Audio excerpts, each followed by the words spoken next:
Hey friends, people are asking why get involved locally.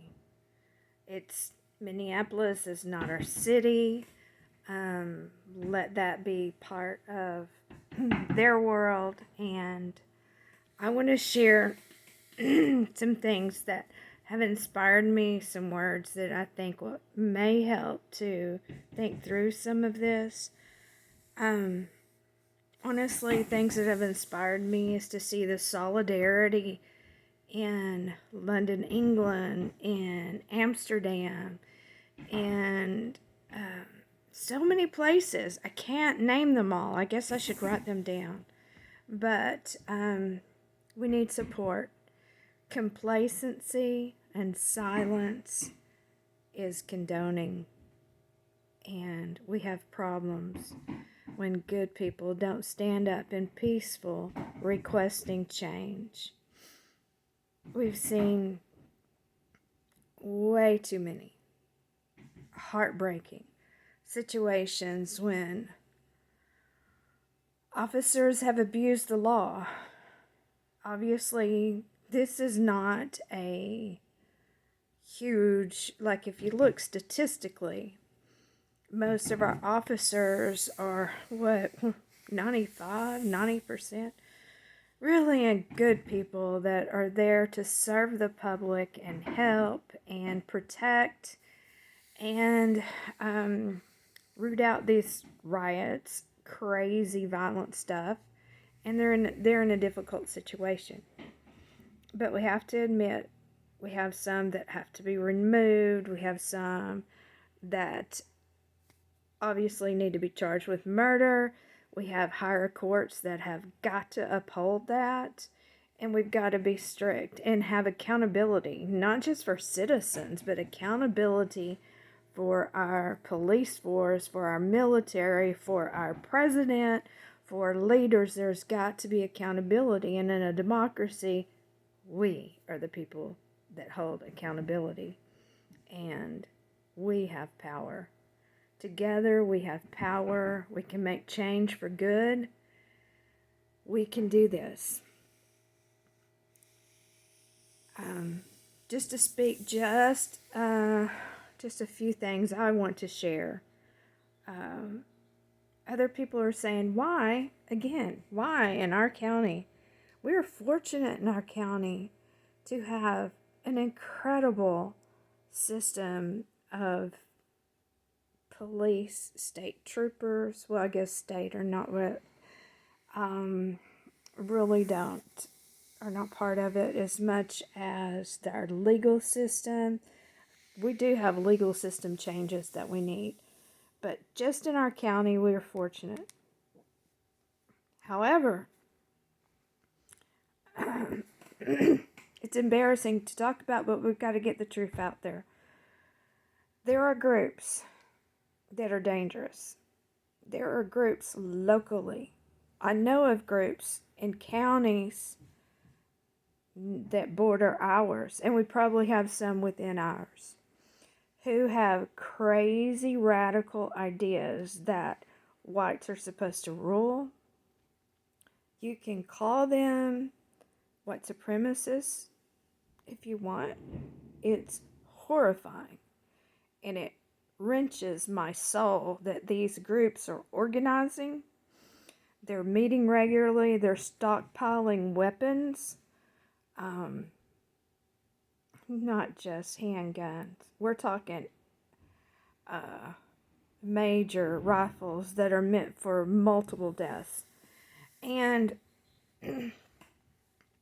some will tell you they're just people that want to want to defend their homestead. And, you can say a lot of things about it. But honestly, on the inside, from some people I know that had wanted to see what's going on left. Was like, nope, not going to be a part of anything hatred.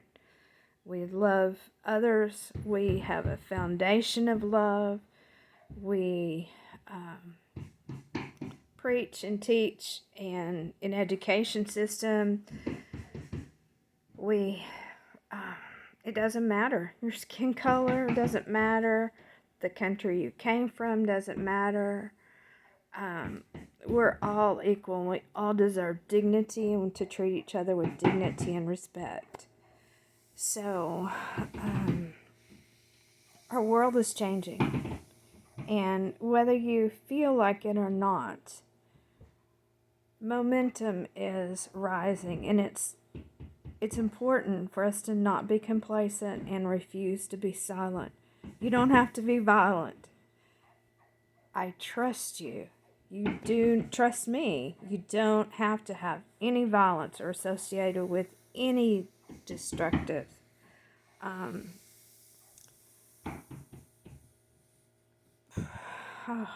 can't remember exactly my words. After having a stroke and recovering and so much passion, it's like the fluency is not moving forward. But honestly, if we can lead our county, ask for our police chief, ask for our judges to come and walk with us and meet regularly, promote social justice, and stand in solidarity with what's happening in the world, and do it in a way that is peaceful and loving and respectful. That makes change. It's hard to do. Sometimes when groups get too large, we have some people that have bad intentions. But part of that is educating each other, keeping each other informed, staying focused, and moving the peace process forward. This video is getting long, but I want to tell you in another video a little bit more about the systematic change that needs to happen within our prison incarcerated individuals, and how that's a dead-end road. We have got to make huge changes there. I'm working with representatives, and I would like for many people to work with them. And that'll be the next topic. We have so many things to talk about, but we can educate each other. We can be a part of positive change. If one person can lead a movement, we can be one. If one person can change the world, we can be that. Don't lose hope. I know we have people with so much anger and they're so discouraged, and I'll address that too, and I want to make a video on that, and I understand where you can be, because it's been repetitive over and over and over. But I will not stand for the death, the murder of George Floyd to be in vain. It's a time to rise up, and it's been the time to rise up for a long time. But with the world's support for equal justice for African American men in our country, raising young men is such a challenge for parents because of racial profiling and a whole list of things. But, there are many aspects on many sides. So share anything you want. I love you. Count you my brothers and sisters, and I'm thankful for you. And anything you disagree with, put it down in the comments below, and let's discuss it, because that's the only way we can open each other's minds, is to share our thoughts and consider listening to understand, and consider looking at views that are not from just our very own experience inside our very own family, that have probably been sheltered. We were going to talk about white privilege in another video, so stay tuned. We've got a lot to share, and join me. Let me know what your strengths are, Let me know what you enjoy doing as a part of this, if it's calling officials, if it's talking to representatives, if it's meeting and holding a sign, putting a heart and a peace sign on it, and doing that for 30 minutes and switching out with the next one and continuing, because we have got to keep this message in the forefront, and we've got to stay positive.